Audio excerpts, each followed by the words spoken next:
এই মুহূর্তে সেপ্টেম্বরের সেকেন্ড উইকে স্কুটির ভাড়া যাচ্ছে 800 রুপিস পার ডে।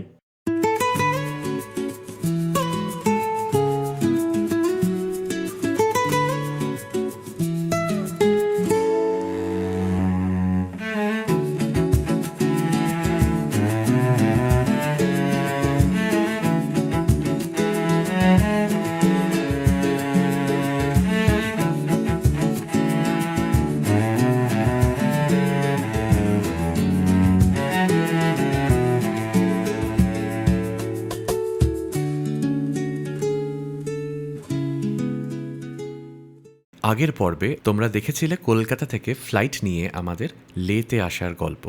লেতে পৌঁছানোর পর দ্য প্যাংগং হোটেলে চেক ইন করে আমরা আশেপাশেই ঘুরে বেড়াই আর সারাটা দিন বিশ্রাম নিই। তাই লেতে এলে কোথায় থাকবে, কি খাবে আর কি কি কিনবে, কোন দোকানের কোন জিনিসটা ভালো, সেই সব দেখতে হলে আমাদের আগের পর্বটা দেখে নিও।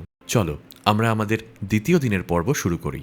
গুড মর্নিং বন্ধুরা, আরও একটা নতুন দিন, আরও একটা নতুন সকাল। আজকে আমাদের লে লাদাখ সিরিজের দ্বিতীয় দিন। লেতে গতকাল আমরা ছিলাম দ্য প্যাংগং হোটেলে এবং আজকেও আছি প্যাংগং হোটেলে। আজ আমরা একটা বাইক নিয়ে ভ্রমণ করতে বেরোবো লের আশেপাশের জায়গাগুলো, ছোটোখাটো সাইট সিইংগুলো সেরে নেব। আজকে দিনটা দারুণ ঝলমলে সকাল দেখতে পাচ্ছেন, আর আমার পেছনে রয়েছে পুরো বরফ ঢাকা পাহাড়। দেখা যাক আজকে দিনটা কতটা এনজয় করি। আপনারাও আমাদের সঙ্গে এগোতে থাকুন, পুরো ব্লগটা দেখবেন, মাঝখানে ছেড়ে যাবেন না। চলুন। আমরা যখন হোটেলটা বুক করেছিলাম প্যাংগং হোটেল, তখন কমপ্লিমেন্টারি ব্রেকফাস্ট নিই। অনেক জায়গাতেই সকালবেলা এরকম আপনারা জানেন কমপ্লিট স্প্রেড দেওয়া হয় ব্রেকফাস্টের। আমাদের অলরেডি ব্রেকফাস্টের ডাক পড়ে গেছে, এখন বাজে সকাল 9টা।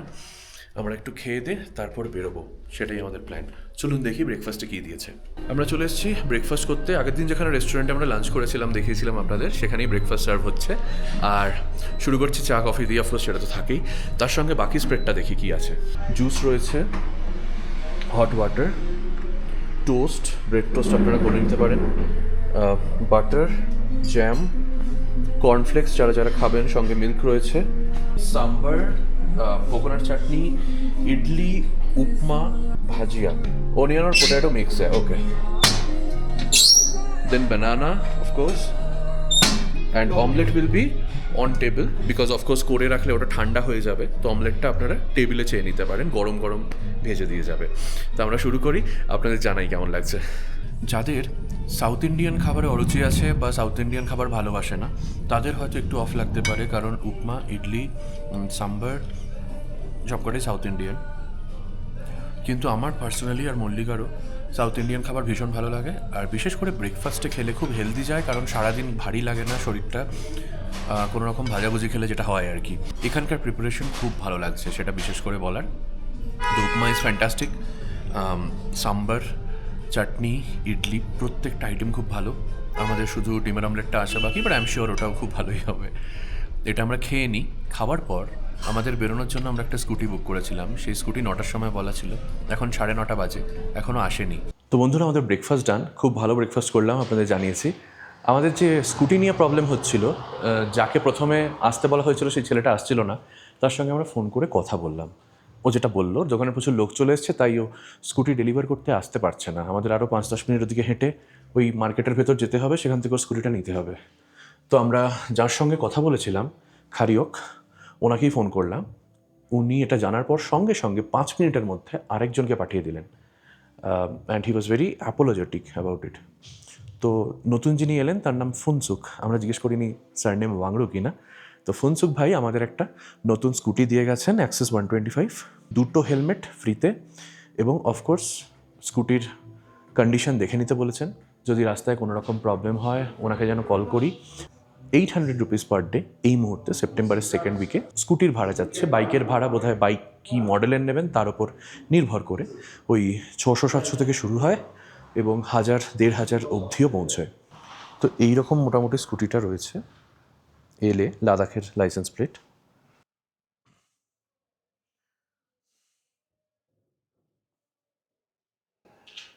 স্কুটির কন্ডিশন খারাপ না, ঠান্ডার সময় অনেক স্কুটি সেলফ স্টার্ট নিতে প্রবলেম হয়, উনি হয়তো সেটা দেখেই এনেছেন, কারণ সঙ্গে সঙ্গে সেলফ স্টার্ট হয়ে গেল স্কুটি। তো আমরা স্কুটিটা নিয়ে প্রথমেই যাব শে মনেস্টারি, এবং সেখান থেকে আমাদের বাকি দিনের যে সাইট সিইং সেটা ফলো হবে। এখন আমাদের কিন্তু ব্রিদিং প্রবলেম আগের মতো হচ্ছে না, সো আই এম গেসিং আমরা অনেক বেশি অ্যাক্লিমেটাইজড এবার আমরা বেরোবো রাস্তায়, আমি আর মল্লিকা। চলুন আপনারাও। এমন একটা ঝলমলে দিনে দু চাকায় লাদাখ ঘুরতে পারা পরম প্রাপ্তি। আমরাও চেষ্টা করি নতুন কোনো জায়গায় গেলে তার অলিগলি পাকস্থলী বাইকের মাধ্যমে খানিকটা এক্সপ্লোর করার। চিনে নিতে চাই তার গন্ধ, বাতাসের আর্দ্রতা, স্থানীয়দের কোলাহল, যা চার চাকায় করে ঘুরলে বোঝা সম্ভব নয়। আমাদের প্যাংগং হোটেলের খুব কাছেই দ্য ইন্ডিয়ান অয়েলের পেট্রোল পাম্প ছিল, যেখান থেকে আমরা 1 লিটার পেট্রোল ভরিয়ে নিই সকাল সকাল। 1 লিটারের দাম এখানে 101 টাকা পার লিটার, নর্মাল পেট্রোল। তো রেডিলি অ্যাভেলেবেল, একদম চকে এলেই পেয়ে যাওয়া যায়। এটা হচ্ছে লের ওয়ার মেমোরিয়াল স্ট্যাচু। ওখান থেকে আমাদের বাঁদিক যেতে হতো।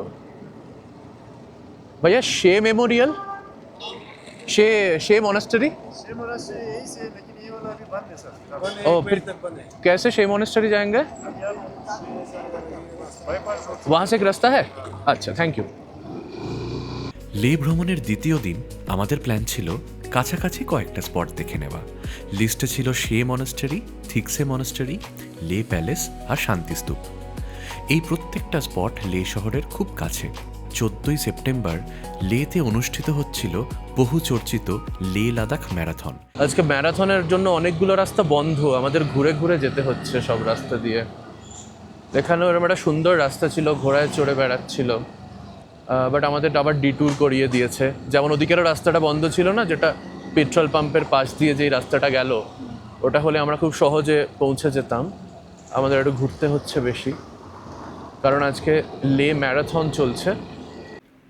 আমরা পরে জানতে পারি যে লাদাখ ম্যারাথনে প্রায় 6,500 লোক যোগদান করে আর টোটাল প্রাইজ মানি থাকে 50 লক্ষ টাকা। ম্যারাথনের কারণে রাস্তা বন্ধ থাকায় পুলিশ জানালেন হাইওয়ে ধরে শে মনাস্টারি না গিয়ে বাঁদিকের রাস্তা ধরে কানেক্টিং বাইপাস দিয়ে যেতে।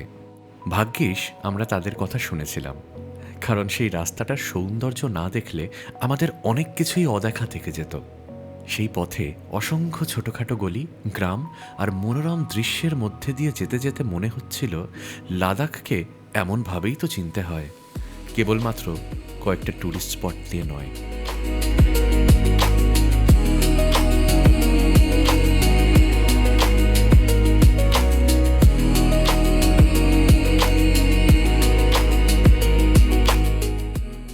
সোজাসুজি রাস্তাটা ধরলে হয়তো লে থেকে শে মাত্র 14 কিলোমিটার, কিন্তু এই ঘুরপথে আসাতে আমাদের মোট যাত্রা দাঁড়ালো প্রায় 30 কিলোমিটার, অর্থাৎ দ্বিগুণ ডিস্টেন্সেরও বেশি।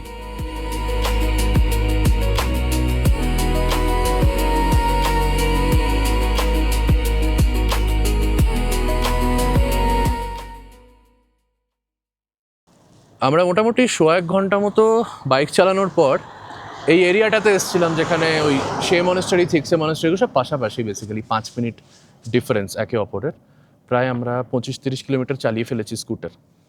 যে কটা এন্ট্রি, সব কটা এন্ট্রিতেই বলছে যে তোমরা ওদিক দিয়ে যাও। সব কটাতেই আমাদের আর্মি দাঁড়িয়ে আছে, বলছে তোমরা ওই রাস্তাটা দিয়ে যাও, ওই রাস্তাটা খোলা, এই রাস্তাটা বন্ধ। সবাই নিজের চেকপোস্টটা সামনে বলছে ওই রাস্তাটা দিয়ে যাও। তো আমরা প্রায় 30 কিলোমিটার আসার পর এখানে একজন একটু বয়স্ক একজন ছিল, মনে হলো একটু হায়ার পোস্ট। তো উনি বললেন যে সে মনেস্টারি যাওয়ার সব রাস্তাই বন্ধ, তোমাকে যে বলেছে যে অল্টারনেট রাস্তা দিয়ে যাও, সে তোমাকে মিসগাইড করার চেষ্টা করেছে, কারণ নিজের চেকপোস্ট সামলাচ্ছিল। তো এরকম ইররেসপন্সিবল গভর্নমেন্ট অফিসিয়ালস এখানে যদি পোস্টেড থাকে, আমাদের আর কিছু বলার নেই। যাই কন্ট্রোভার্সি হয়ে যাক, যাদের কাছে ইনফরমেশন থাকে না তাদের বলে দেওয়া ভালো যে মুঝে নেহি পাতা। তো যাই হোক, আমাদের পুরো ঘোরালো এখন 30 কিলোমিটার। আমরা আবার 30 কিলোমিটার ব্যাক করব শহরের মধ্যে। দেখি ওখানে যদি লে প্যালেসটা দেখতে পারি, দেখে আবার ম্যারাথন হয়ে যাওয়ার পরে যদি সূর্যের আলো বেঁচে থাকে, আমাদের আবার এখানে ফিরতে হবে। আমাদের পরবর্তী গন্তব্য ছিল লে প্যালেস। প্যালেসের দিকটায় সেদিন ম্যারাথন হচ্ছিল না, তাই রাস্তা ছিল খোলা আর একদম ফাঁকা। প্যালেসের অবস্থান যেহেতু অনেকটা উঁচুতে, তাই উঠতে গেলে অনেকটা খাড়া রাস্তা বেয়ে উঠতে হয়। ফাইনালি এখন 12টা বাজে, আমরা এসে পৌঁছেছি লে প্যালেসে। গাড়িটাকে পার্কিংয়ে রেখে আমরা নোটিস করলাম যে গাড়িটা আর অন হচ্ছে না। এতটা উপরে আস্তে আস্তে বোধহয় গাড়ি গরম হয়ে গেছে আর something. So let it cool down. একটু পরে আবার চেষ্টা করে দেখব। ভিউটা অসাধারণ। আমাদের এই বেকার ডিট্যুরটা না নিতে হলে আমরা প্রথমেই চলে আসতাম আর কি।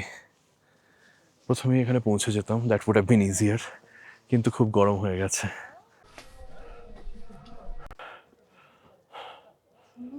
অপূর্ব একটা ভিউ এখান থেকে, বিউটিফুল। ভেতরে আমাদের ভিডিওগ্রাফি মানা, তাই ভেতরে শুধুমাত্র আমরা ফটো তুলবো, বাইরেরটা আপনারা দেখতে পারেন। প্যালেসের বাইরে যদিও লেখা ছিল ভিডিওগ্রাফি মানা, কিন্তু ভেতরে কোনো সিকিউরিটি পার্সোনেল বা বেশিরভাগ জায়গায় সিসিটিভি না থাকায় আমরা রুমের ভেতর অল্প কিছু ফুটেজ নিয়েছিলাম, কারো ধর্মীয় বা মানসিক অনুভূতিতে আঘাত না দিয়ে যতটা নেওয়া যায়। এমনিতেও সবাই সেলফি নিতে ব্যস্ত, তাদেরকে কেউই আটকাচ্ছিল না, আমরাই বা আর বাদ রাখি কেন।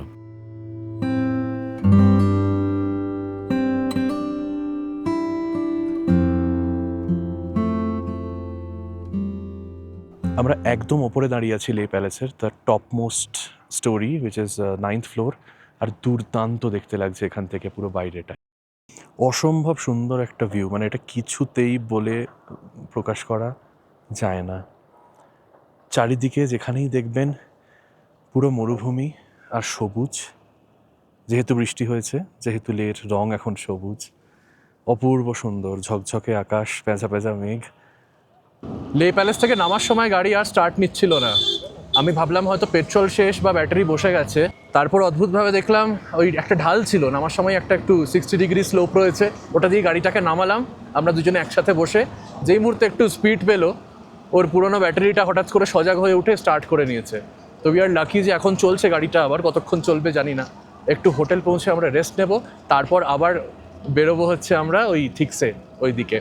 তো let's see how it works out. শরীরের দিকে আর স্কুটিটার দিকে তাকিয়ে আমরা ডিসিশন নিলাম যে এবার হোটেলে পৌঁছে যাব, খাবো আর ঘুমাবো। আমাদের একটু প্ল্যান চেঞ্জ হলো, আমরা হোটেলে ঢুকিনি, কারণ ওই চকটাতে আরেকবার পুরোনোয় পেট্রোল ভরতে এসে আমরা দেখি যে ওই যে রাস্তাটা, যেটা ডিরেক্ট রাস্তা আর কি, লে থেকে একদম শে মনেস্টারিতে গিয়ে তুলছে, সেই হাইওয়েটা এখন খুলে দিয়েছে। এই হাইওয়ে জুড়েই কিন্তু ম্যারাথন হচ্ছিল একটু আগে। তো এরকম ন্যাশনাল হাইওয়ের মতো ইম্পর্টেন্ট রাস্তা, মানে বুঝতেই পারছেন, খুব ইজিলি পাহাড় দিয়ে কেটে মাঝখান দিয়ে বেরিয়ে যাচ্ছে। তো এখন আমরা এটা খোলা পাওয়াতে প্ল্যান চেঞ্জ করে আর হোটেলে যাচ্ছি না। We don't want to lose any more time. এখন বাজে 1:15, আমরা ডিরেক্ট যাবো সে মনেস্টারি দেখে থিকসে, তারপর ওখানে আরও 2-3টে স্পটস রয়েছে, সেইগুলো দেখে আমরা ফিরবো, কারণ সানসেট দেখতে হবে, আবার লেতে ফিরে শান্তিস্তূপে, এটা সবাই আমাকে সাজেস্ট করে রেখেছে। সো চলুন আমরা চলি সোজা রাস্তা দিয়ে হাইওয়ে ধরে সে মনেস্টারি, যেটা এখন এতক্ষণ ঢুকতে পারিনি। সকালবেলা ব্রেকফাস্ট করে বেরিয়েছিলাম হোটেলে। গরমে ঘুরে সেই ব্রেকফাস্ট কখন যে হজম হয়ে গেছে এত উৎকণ্ঠার মাঝে তা টেরই পাইনি। চাইলেই হোটেলে ফিরে একটু বিশ্রাম নিতে পারতাম, কিন্তু সকালে হারানো 2-3 ঘন্টার সময়টা এই পড়ে পাওয়া দুপুরের রোদে পুষিয়ে নিতে আমরা সঙ্গে সঙ্গে সিদ্ধান্ত নিলাম একবার তো সে আর থিকসে মনেস্টারি দেখে আসতেই হবে।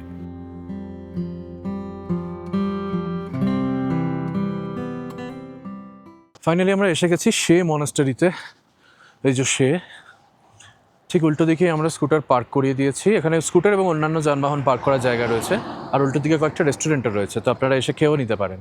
এখন আমরা সিঁড়ি চড়বো, প্রায় আমার দেখে যা মনে হচ্ছে 40-50টা আছে, ওপরে যাই।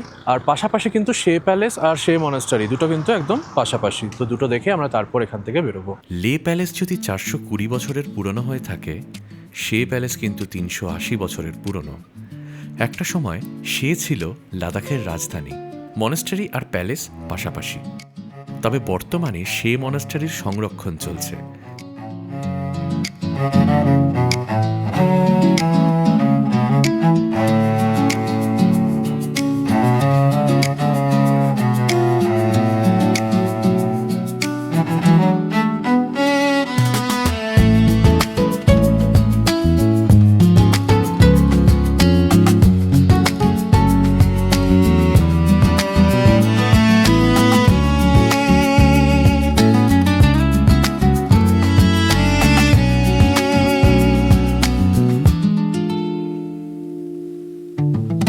অনেস্টলি বলতে গেলে গরম প্রচণ্ড। লেতে এতটাই গরম হয় আমার ধারণা ছিল না, রাজস্থান মনে হচ্ছে। সে মনেস্টারি থেকে সবেমাত্র বেরিয়েছি থিকসে মনেস্টারি যাব বলে, এমন সময় একটা গলি দেখে ভীষণ চেনা চেনা ঠেকল। স্কুটির মুখটা ঘুরিয়ে ঢুকে পড়লাম ভেতরে। যারা 3 ইডিয়ট সিনেমাটা দেখেছ তাদের নিশ্চয়ই মনে আছে এই বিখ্যাত জায়গা। এইখানেই সিনেমার শেষ দিকের দৃশ্যগুলো শুটিংয়ের সময় আমির খান, বিনোদ চোপড়া ফান্ডিং করে এই স্কুলটা তৈরি করেছিলেন। এখন এখানে পড়াশুনো করে লাদাখের স্থানীয় বাচ্চারা। র্যাঞ্চো স্কুল বা ড্রুক পাদমা কার্পো স্কুল নামে পরিচিত। আমাদের রাস্তায় পড়লো হচ্ছে র্যাঞ্চো স্কুল অ্যান্ড ক্যাফে, তো এখানে আমরা ঢুকে পড়েছি আজকে।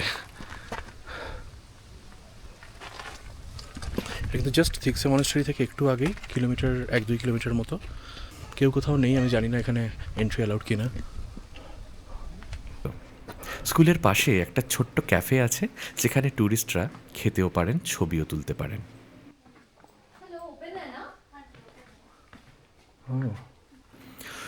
সত্যি বলতে আমরা জানতামই না স্কুলটা মনেস্টারির এত কাছে। ফিরে যাওয়ার সময় বাইকে যেতে যেতে হঠাৎ চোখে পড়ে গেল আমাদের।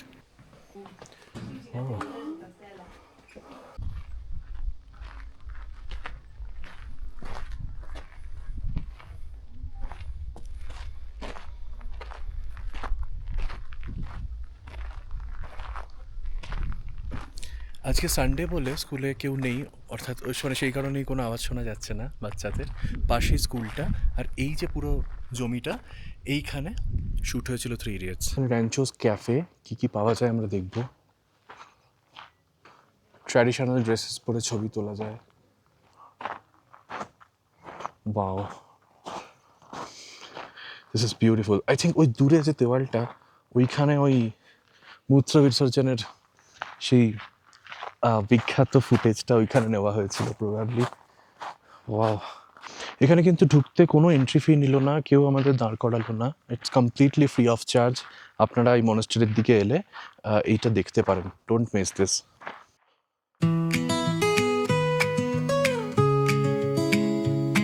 এখানে ওই দেওয়ালটা তৈরি করা হয়েছিল, ওই ওপরে বাচ্চাগুলো দাঁড়িয়েছিল আর এইখানে চতুর সুসু করে দিয়েছিল। ইন্টারেস্টিং।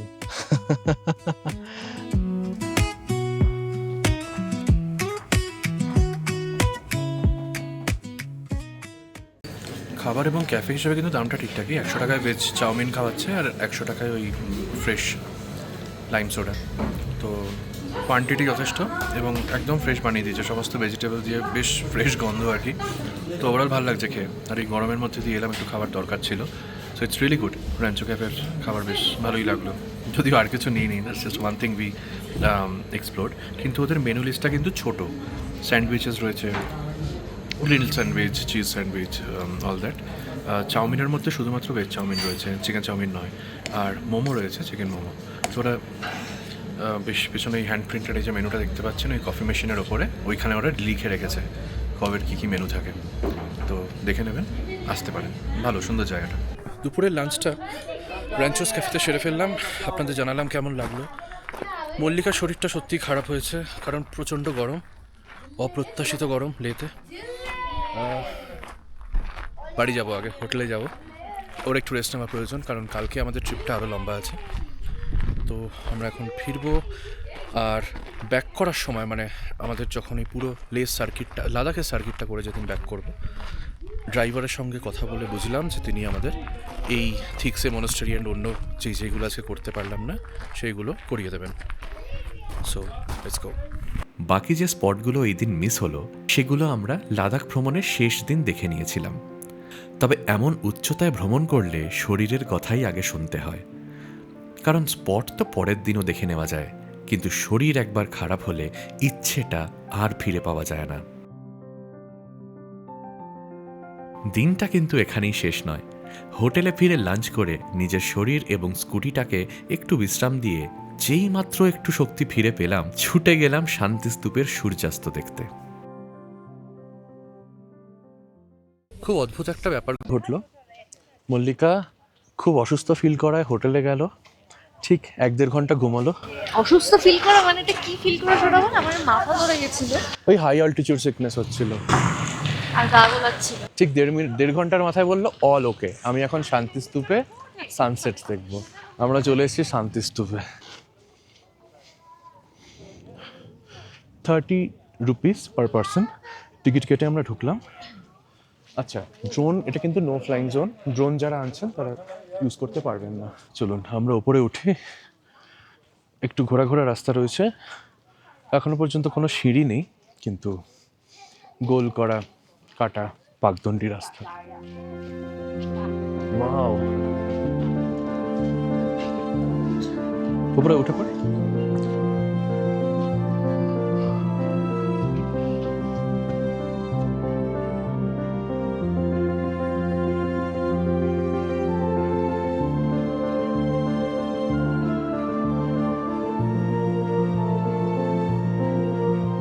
মেডিটেশন হল, জুতো বাইরে খুলে আপনারা ভেতরে গিয়ে মেডিটেট করতে পারেন। এই শান্তিস্তূপে সানসেট দেখাটা একটা ব্যাপার। শান্তিস্তূপটা দিনের অন্যান্য সময় রাখবেন না, যখন খুব রোদ থাকবে বা কিছু, কারণ কিছু ফিল করতে পারবেন না, ভালোও লাগবে না। এটা আমাকে অনেকেই সাজেস্ট করেছে, আমার বউ তো করেছেই, আমার ম্যানেজারও করেছে। প্যাগোডাগুলো বড় ভালো লাগে দেখতে। সত্যি দার্জিলিং এ আমাদের একটা প্যাগোডা আছে না, পিস প্যাগোডা, পিস প্যাগোডা। খুব সুন্দর। ওটাকে ইংলিশে পিস লিখে দেয়, এটা হচ্ছে শান্তিস্তূপ। শান্তি, একই কনসেপ্টটা সেম। চারিদিকে প্যাগোডার চারিদিকে হেঁটে হেঁটে আপনি উঠবেন এবং বিভিন্ন রকম তথাগতর বুদ্ধের মূর্তি দেখতে দেখতে আপনি উঠবেন। সত্যি বলতে আমার জীবনে দেখা সেরা সানসেটগুলোর মধ্যে এটা একটা। পশ্চিম দিকে পাহাড়ের পেছনে সূর্য ডুবে যাচ্ছে, তার লালচে রশ্মি পূব দিকের খয়েরি পাহাড়ের গায়ে প্রতিফলিত হয়ে ছড়িয়ে পড়ছে পুরো লে শহরের ওপর। আমরা চেষ্টা করেছি সেই দৃশ্যটা ক্যামেরায় ধরতে, যতটা পেরেছি ধরেছি, বাকিটা রয়ে গেছে হৃদয়ে। আপনারা হয়তো সেটার কিছুটা অংশ আমাদের আসন্ন মিউজিক ভিডিওতেও দেখতে পাবেন। এরপর এই ট্রিপে আর আমাদের শান্তিস্তূপে ফিরে যাওয়ার সুযোগ হয়নি। ফাইনালি আমরা শান্তিস্তূপ দেখলাম, আর দুজনেই দেখার পর অভিভূত। এখানে সত্যি সানসেটটা মিস করার কোনো মানে হয় না। পুরো লাদাখ দেখুন, রোদের মধ্যে দেখুন, গরমের মধ্যে দেখুন, যাই হোক, ঠান্ডার মধ্যে দেখুন, কিন্তু সূর্যটা যখন ডুবছে তখন এই জায়গাটা দেখতে সত্যিই সুন্দর লাগে। আমরা এবার বেরোচ্ছি হোটেলের দিকে, গিয়ে আবার রেস্ট নেব। আমাদের তাড়াতাড়ি ডিনার করতে হবে, কারণ আমরা কালকে বেরোবো ভোরবেলা। লের পার্শ্ববর্তী অঞ্চলগুলো আজকে আমরা এখানেই শেষ করলাম। তখন গোধূলির আলো মেখে লে শহর সন্ধ্যের চাদরে ঢাকা পড়ছে। বন্ধুরা, আমাদের দ্বিতীয় দিনের ভ্লগ আজ এখানেই শেষ। ভ্লগটা ভালো লাগলে কমেন্টে অবশ্যই জানিও। সবাই ভালো থেকো, দেখা হবে পরের পর্বে।